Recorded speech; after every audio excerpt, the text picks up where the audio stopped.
Hi hello అండి అందరికీ సంక్రాంతి శుభాకాంక్షలు. సో నేనైతే సంక్రాంతి చాలా హ్యాపీగా జరిగింది ఈ ఇయర్.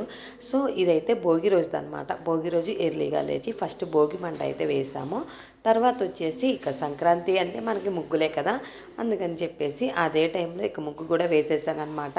తర్వాత మిగతా వర్క్స్ అన్నీ కూడా ఫినిష్ చేసేసుకొని పూజ అయితే చేసుకున్నాను. ఇక ఆ తర్వాత వచ్చేసి యాక్చువల్గా పిల్లలు అయితే నా దగ్గర లేరు, మా అత్తగారి దగ్గరికి వెళ్ళారనమాట.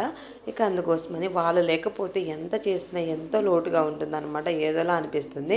అందుకని చెప్పేసి వాళ్ళని తీసుకొద్దామని అందులో సంక్రాంతి రోజు టెంపుల్కి అయితే వెళ్దామని అనుకున్నాము. అందుకని చెప్పేసి వాళ్ళని తీసుకురావడానికెళ్ళి చూడండి ఎలా ఎంజాయ్ చేస్తున్నారో మా మామయ్య గారి పైన ఎక్కి వాళ్ళు. తర్వాత ఇక్కడ ఇది సంక్రాంతి రోజు అనమాట. ఈ రోజు కూడా ముగ్గు అయితే మంచిగా వేసుకున్నాను నాకు వచ్చిన దాంట్లో. తర్వాత వచ్చేసి ఇక అంటే ప్రసాదం అన్నీ ప్రిపేర్ చేసి పూజకైతే ప్రిపేర్ చేసి మా హస్బెండ్ చేత చేయిస్తాను ఎప్పుడో అనమాట, చేసేది కూడా చాలా తక్కువ. అందుకని చెప్పేసి ఆయన గారి చేత అయితే చేయించేసాను, ఎందుకంటే జెంట్స్ చేత చేస్తే చాలా మంచిదని కూడా అంటారని చెప్పేసి. సో త్వరగా ఫినిష్ చేసుకొని అయితే మేము టెంపుల్కి వెళ్దాం అనుకున్నాం. మాకు దగ్గరలో వెంకటేశ్వర స్వామి టెంపుల్ అయితే ఉంది. యాక్చువల్గా ఎవ్రీ ఇయర్ కూడా మేము న్యూ ఇయర్కి డెఫినెట్గా వెళ్ళే వాళ్ళం.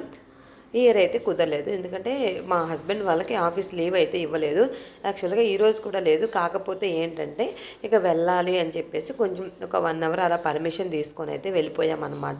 ఫైనల్గా టెంపుల్కి అయితే వచ్చేసాం. చూడండి ఇది చాలా అంటే మంచిగా చేస్తారనమాట. అందులో అంటే అంత ఎక్కువ అయితే రాలేదు. ముందు ఏకాదశి ఉంది కదా, వైకుంఠ ఏకాదశి, అప్పుడు వెళ్ళారు. తర్వాత అక్కడ ప్రసాదంగా మాకు కేసరి బాత్ అయితే పెట్టారు. ఫైనల్గా ఇంటికి వచ్చేసాం. వీడియో నచ్చితే లైక్ చేసుకోండి. బాయ్.